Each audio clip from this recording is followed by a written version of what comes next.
Good morning and welcome back, ladies, gents and Pikachus, to another analysis and breakdown of the Koran of the Muslims. Yes, we're back once again to break this thing down verse by verse into factual, logical statements in English so that you and I can truly understand who or what is Allah, what does he mean by the contents of his book here, and more importantly for us as non-believers, how does this affect us in our lives today? So as I always do before I start, I'm going to kindly ask you if you have any doubts or questions as to my factual validity, please first buy and read one of these, a Quran of the Muslims, and also an Arabic one, which has been falling apart more recently. Once you have done so, you will recognise every single word I'm about to tell you now, or have previously told you, is 100% true of the words of Allah and what Muslims believe today. So, if you've been keeping up with the series, you'll remember we went through my notes. We've been learning about An-Nisa or Al-Nisa, the Book of Women, how they treat women fairly, how they procure these fairly treated women, and put them to work in the community in their traffic and trade as concubines and sex slaves, in order that they can lap up that lovely bounty of Allah, and then give some of it back to the mosque and say no more about it. So, what we're going to do today, we're going to go through another rape victim testimony, and afterwards we're going to conclude on some of the facts of this case and how we have to put our foot down to stop the flow of this evil and stop the progression of this filth. The reason it's so important to go through these testimonies is because certain people, no names mentioned, are in full denial of the facts here and are readily willing to lie to us, show us false versions of their scripture to try and deny that these things are even happening. So let's hear straight from the horse's mouth, in person, what the victims of these despicable sexual violations have to say for themselves and what they think the problem really is. I looked through my little spy hole that I've got, and it was like a little kid. It was like an 8-year-old or something. So I opened the door to see what the kid wanted. And as soon as I opened the door, the kid had vanished. Like, I never actually saw him. And Shamil had put his foot, he was like hiding behind the wall, so that I couldn't see him through the spy hole before I'd opened the door. And he put his foot in the door and started to push his way in. Shamil, as it would turn out, is one of a number of Muslim men running a rape gang out of a YMCA volunteer-run community centre, who used a small child to bait this poor woman to open her door, and once having done so, forced their way in, raped her, and turned her into a sex slave for the cause of Allah, so they could make money to give to their mosque and have a willing participant in their filthy, sick desires. And I was like really strongly trying to push him out, and I was pushing him out, and William was shouting to me, is that Shamil? And I said, yeah, thinking that maybe he'd come and help me push him out. But instead, William said, just let him in. So because William said, let him in, I let go of the door, which I really wish that I hadn't done now. But I don't think it would have made a difference. I think he would have got in anyway. William was another member of staff, a volunteer at the YMCA community centre, the hostel under which this poor woman was living, and had a measure of trust. But it turned out he was also part of this rape gang and, as we will find out later, participated in these filthy, disgusting crimes. And that was quite horrible. He started circling me, and he was like quite muscular because he'd been like working out at the gym, and he wanted me to know that.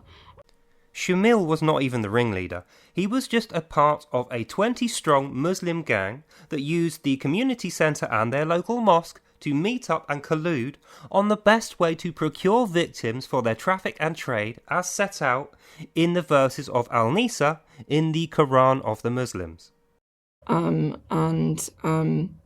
He sort of grabbed hold of me and put his arms around my neck, and not in a like I'm going to strangle you way, but in sort of like what he felt was like a sexual way. And I was trying to push him off me, but actually when I tried to push him off me, he was tightening his grip, and then it felt like he's going to strangle me if I resist. So he was like trying to kiss me, and he was kissing me on the chest, and he was trying to kiss me on the lips, and I was like moving my face out of the way. At the time, the victim was 15 years old and had recently left the family home after some kind of argument had been thrown out, and had become homeless, and then after being homeless for some months had found a place in a YMCA hostel where she first met Shamil. This is the first time they met. And within minutes of the first time of meeting Shamil, he has forced his way into her flat using a small child as bait and is now sexually abusing her openly, and she doesn't know what to do, being as she is so young and so naive. Now, you would think any normal moral person would know not to do that, but the fact is we are not dealing with normal moral men here. We are dealing with Muslim rape gangs. So while they will try and deny this, and they will try and say, you're racist if you criticise these things, try and call this poor lady a racist. I dare you. I was trying to say that I was in a relationship. I was trying to come up with like reasons why he shouldn't be doing what he's doing, because I guess he was making me feel like I don't want to wasn't a good enough reason not to do it. But he just behaved in a way like he was completely ignoring me, as if he didn't hear what I was saying. Shamil was later going to claim in court, along with his Muslim lawyer, that consent was assumed, that she didn't expressly say no, and this meant that he had every right to pounce on her. Then he said that the aggression he showed was part of a sexual game that she enjoyed. Now, I can't imagine even standing up in court as a lawyer saying those things to a judge in front of a public office. But that's exactly what we saw with all 20 of the perpetrators of this gang rape, who we will meet some of later. And this is what we have to keep in mind. The people we are dealing with here are not fair-minded, honest people, which means we cannot listen to anything they say nor believe anything that their supporters, lawyers and officials who are supporting them will say in their defence. When you can go into court and claim that consent is assumed from a 15-year-old homeless girl living in a hostel who you have never met before, after having broken into her flat using a small 8-year-old child as bait, and then acted aggressively and intimidatingly in order to make it known that should she resist, you are going to violently strangle her. That's what we are seeing here. Everything else happened so quickly after that first rape that I was still in shock from the first rape. It was like an ongoing, I describe it as like an ongoing shock. Like you have shock like at the time that it's happening, where you have like the fight or flight. But then I feel like I was like in a daze every day after that. Sorry, can we stop for a second? Now, some of you might be thinking, why has he cut out the graphic description of the acts of rape? Trust me, you will be happy that I cut those things out. They're absolutely depraved and depressing to have to listen to. But you can see there, as a small girl, she doesn't even recognise that this is 100% the Muslim rapist's fault, and is replaying the shock in her head and looking for reasons why it's her own fault. This is a problem that we cannot let slide any longer.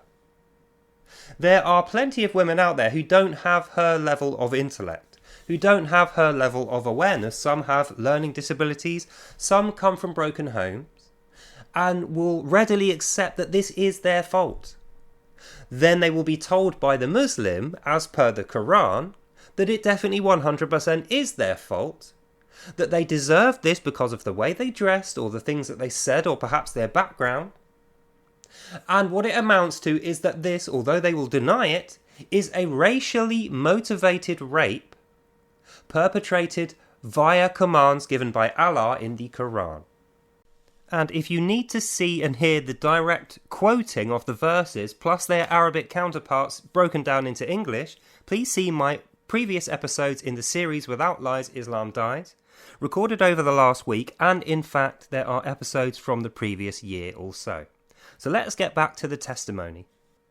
I didn't know what to do at the time, and one of the things in my head was that I just wanted to pretend that it didn't happen, or maybe I could learn to like him, and then it was just like normal sex, like, so it wouldn't hurt, it wouldn't be upsetting, it would be okay, like, because like other times I'd had sex, like that's all it is, like it's just an action, it's just sex, so what does it have to feel so bad? You may not realise it, but this is actually a very common thing. When a young girl is raped, she wants to pretend that it didn't happen and will even deny it sometimes, or try to manufacture consent to backdate so that she doesn't have to feel victimised, she doesn't have to feel beaten down, or as we saw there, try to rationalise a way which okays it in future in case it happens again. Unfortunately for this young lady, that's exactly what did happen. It was the week of all my final exams, and I'd just been raped at the weekend, and I'd got 5 exams that week. One of the exams I just went into, and it was a psychology exam, and I just couldn't think, my head was just empty. Sadly, this is another thing that often happens. When the shock of such a violent attack is still active within your mind, you won't go to the police, you won't admit this to anyone, you will try to convince yourself that this is reasonable and something which you can just get over and just carry on with your life. But unfortunately, you carry that with you, and as she found out, if you have to run the rest of your life with that hanging over your head, you will fail exams, your relationships will break down, and you will get absolutely nowhere. So this young lady's life, although she is still soldiering on trying to live it as normal, is now at a standstill because of the actions of these Muslims. At this point, Shamil started taking her out in the car to service the needs of other local Muslims, and then returning her back home afterwards. When I was back home, Ali Sultan had knocked on my door. He brought a friend with him, and he wanted me to give them both oral sex, and I couldn't fight anymore. And you just think, how can this get any worse for this poor young girl, 15, 16 years old, thrown out of home with no support from a social worker, no family there, no mention of a police officer. Even the YMCA staff member William actually facilitated Shamil's entry into her flat through trickery, and now the rape and enslavement of this poor girl. But it actually did manage to get worse, as we will find out. So by the Saturday that I saw the police, I'd already been raped again twice. So I didn't realise at that time that I'd been raped by Ali Sultan, because I thought I'd given up, and I didn't think that, again, I felt like I wasn't fighting for myself enough. So I thought, mistakenly, that was consensual act, and I just felt really guilty about it. and I didn't realise that I could even report that. You can get a sense now of how they muddy the waters, and indeed when they went to court, Shamil and his lawyer would claim that this was a lifestyle choice that this poor girl made, that she chose these things for herself and that consent was assumed. They always say this thing, consent is assumed. The policewoman that I spoke to, she was nice, but she had to seek advice from like her superior, and when the advice came back, it was if you don't want him to be arrested, then you have to say it's consensual. And you just know that the advice that she got from her superiors, this police officer, was that community cohesion and diversity policy must be upheld, was a bigger priority than serving the needs of this rape victim. The sad fact is that previous governments and the current Keir Starmer-led Labour government are more interested in protecting these rapists under the diversity law than they are against safeguarding these vulnerable children. So they got me to write a statement to say that it was consensual sex, but I regretted it and I felt pushed into it. Can you just imagine that? A 15-year-old rape victim living on her own in a hostel goes into a police station to try to report that she has been raped, and on the advice of the superior officer, she is actually tricked and swindled into making a statement to say that it was consensual. This is the worst abuse of police power I think I have ever seen in my life. And the government still haven't punished any of these officers. That is a fact. To this day, the government, having concluded one of their investigations, concluded that no harm doing was caused by the actions of the police force in that Telford investigation. Try and tell me that's not a cover-up. Just try. These events happened all the way back in 2015 and 2014, and it wasn't until this year, due to the campaigning of this brave campaigner here, this man Raja Miah, that an investigation was reopened with an independent panel of investigators. The results are still pending. I would have to say though, I am not particularly hopeful since there are many Muslims involved in this investigation who will be using taqiyya as per the instructions from their Koran.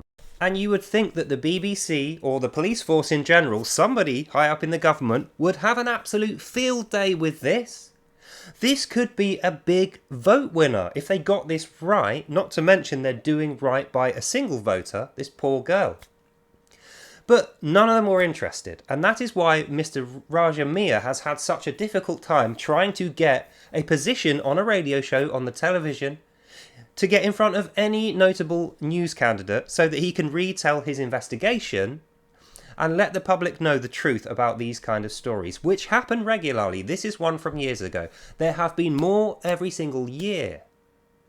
Then put the shoe on the other foot and say to yourself, what would the result be if a 15 or 16-year-old white boy had kicked the door in and entered illegally the flat of a Muslim and then forced them to do something they didn't want to do, and later claimed in court that there was consent and that it was just a lifestyle choice that they had made? They would get absolutely nowhere. And we can see here clear evidence of two-tier policing, safeguarding controls completely being failed because of diversity policy, and the only way that these things can continually happen is if we, the British people, continue to turn a blind eye to this. So I was raped by Ali on the Wednesday and his friend. And then the next week I was raped by another one. I was William's friend. And they all refused to use protection as well, and by that point completely lost control over who I had sex with. Now, the BBC made absolutely no effort to let us know that this was happening. In fact, they were complicit in making sure this particular case was not seen or heard about for many years until more recently.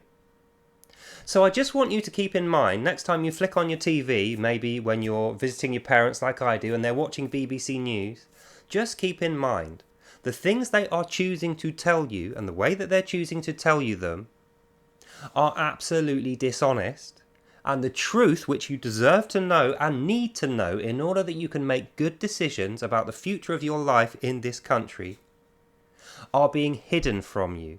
You are being fed lies by the state-sponsored broadcaster and the government, the police as well, and the truth is being kept from you. Let's carry on with the rest of the testimony, then we'll conclude at the end. The police had implied that what had happened with Shamil was consensual. So if even that wasn't rape, then the other times weren't rape either. So I didn't even think that anything was wrong, that they were doing anything wrong. I thought it was my fault. I thought that I'd made some massive mistakes. We are paying for these guys, these police officers who convinced this rape victim here that it was actually consensual and frightened her so badly that she now doesn't want to go to the police because she thinks that it is consensual. They've actually managed to blur the boundaries in her head between what is consensual sex and what is gang rape. Just keep that in mind next time you see Keir Starmer and his Home Secretary or any of these other crooks, these goons, appearing on the BBC who said nothing and covered up this truth along with the government. Keep that in mind when they are asking you for votes, when they are asking you to support their laws, believe that the things that they say are true, that there are countless victims like this poor girl, tens of thousands of them scattered throughout the country. And on the other side of that, there are dozens of Muslim men swanning around smugly like they've done nothing wrong, knowing full well that they will not be punished for these crimes and that they can carry on undeterred in what used to be a civilised British democracy. I even had one incident where these guys pulled up in their car and they said, "Are you Kate?" And I was like, how do they know who I am? There was 4 of them in the car, and but none of them were any of the guys that I'd ever met. So, they were saying, "Oh, we've heard that your oral skills are very good," and so I knew that they must know Ali because Ali was coming round regularly, sometimes they didn't say that they knew me, and it looked random, so it almost felt like every man was trying to get me to have sex with them, and it just made it really difficult to associate the difference in what was a good man and what was a bad man. And the sad fact is, if you're a Muslim, this book tells you what a good man is and what a bad man is, and it tells you straight. In the Quran, a good man is anyone who believes in Allah and the last day of judgment, after which all the Jews, Christians, apostates, atheists and pagans shall be murdered by the Muslims, and then the world shall be returned as a possession of Allah. A bad man is anyone else. But this isn't even the worst of it. Now we're going to find out how her sexual abuse and gang rape progressed onto something completely worse and different. I was tricked into going to a party. The guy had kind of given me a lot of false reassurance. He'd been saying things like, "Oh, I'm not like the other guys." So I went to this party with him, and he poured me this very large glass of vodka with lemonade. It was half and half, one of those tall glasses, and it was half and half. Half of the glass with vodka, and I was looking at the glass thinking, oh my goodness, I can't drink that. If I'd have drank the amount that he'd poured me, then I would have been paralytic by the end of the glass. So this was about 4 months into the abuse, and I was being raped regularly, sometimes 2 or 3 times a week, and then sometimes more than one man in a day. So let's recap. 15-year-old girl, just about to do her exams, thrown out of her house for arguments, gets into a hostel. Day 1 of being in the hostel, the staff member sees this. A Muslim man tricks his way into her bedroom, puts his foot in the door, forces his way in, violently intimidates her and then rapes her, goes home, comes back a few days later with friends and they all rape her. A few days after that, she's in a car, getting driven around, seeing other different Muslim men, and at this point is introduced to all 20 of the Muslims in this particular rape gang. Finally goes to the police, finally plucks up the courage to approach the police to make a report, and on the advice of the senior officer is told this wasn't a rape, this was actually consensual, and made to write a statement and sign it so that no punishments can be made of those men in future. This goes on for a number of months. She fails her exams. Now she's getting led into parties by these men, plied with large amounts of alcohol, and put in an extremely difficult and vulnerable position, and I think we all know what is going to happen next. Originally, I had intended to cut this section out because this is extremely graphic. But you know what? I feel like people need to be shocked. People need to be shocked and dismayed at just how violent and disgusting these people are in order that they take action. When it actually came to doing it, he actually forcibly anally raped me, and I wasn't expecting it. It was extremely painful, and I tried to crawl away, but he managed to pin me with my head against the headboard and pin me in one place so I couldn't get out. So I just had to persevere with it until he'd finished. And then he, when he got off me, he humiliated me by inviting all his friends in to the room to look at me, and I was naked. I was embarrassed. He comes out afterwards and shows his friends the blood on the condom afterwards. I thought, I want to put my clothes on. Where are my clothes? And I found my underwear, and I started putting my underwear back on. And I started putting my trousers back on, and a guy sat next to me and put his arm around me, and he said, "Why are you getting dressed?" And then I thought, no, someone else wants to have sex with me after that. I thought, no, I can't do this. So I didn't even know what to say, but I just ignored him and carried on putting my clothes on. And then when I got dressed, I tried to just leave, and he grabbed hold of, the guy that had taken me to the party, he grabbed hold of me and he said, "Why are you trying to leave? Come back into the party, everything's fine." After all of that, I had to go back into the main area of the party, and then that was really humiliating because everyone knew what had happened. And everyone was there, and then men were talking to me in a different way as well. Every man was taking it in turns to come and sit next to me and try and flirt with me to try and get me into the bedroom. One man who sat down and spoke to me took the sort of route of trying to befriend me and get me to trust him, and saying, "Oh, he shouldn't have done that was really bad." And he told me a couple of things about him, that he always does this to women, and that some girls come out of the room crying and screaming, and sometimes you hear screams coming from the room. And it wasn't until later when she realised that was no normal party. What that was a Muslim rape gang rape party. Everyone there was a Muslim involved with a rape gang in some way, and the only women who were there to be preyed upon in the way that she had discovered that she was now being preyed upon.